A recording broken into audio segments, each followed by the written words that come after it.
Dilansir dari langgam.id, satu unit bus pariwisata terlibat kecelakaan dengan dua truk tangki Pertamina.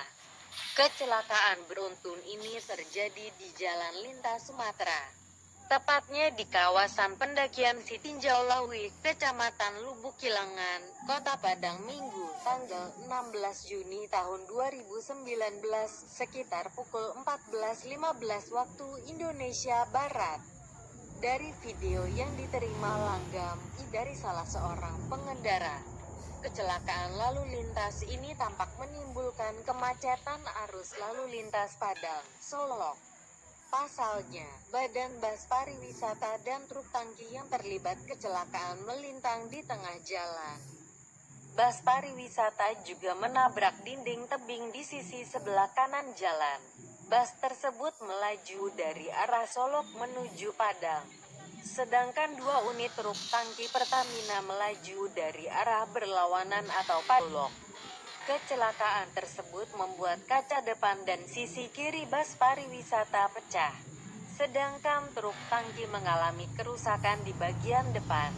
Dilihat dari videonya kayaknya ia beradu kambing, tapi bus ini udah nabrak pembatas jalan itu sebelumnya.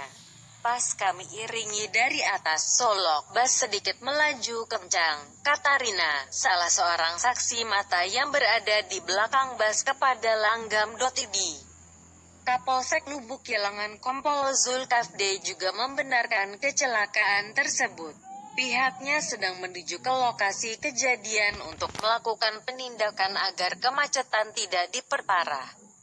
Ia anggota sedang menuju ke lokasi, tapi informasi awal tidak ada korban jiwa, hanya kerugian material, kata Zulkafde. Dugaan sementara, bus pariwisata mengalami remblong. Namun, Zulkafde belum bisa merincikan bus pariwisata tersebut membawa penumpang berapa dan dari mana. Nanti diinformasikan lagi ya. Sedang menuju ke tempat kejadian perkara, TKP, tutupnya. Irwanda RC.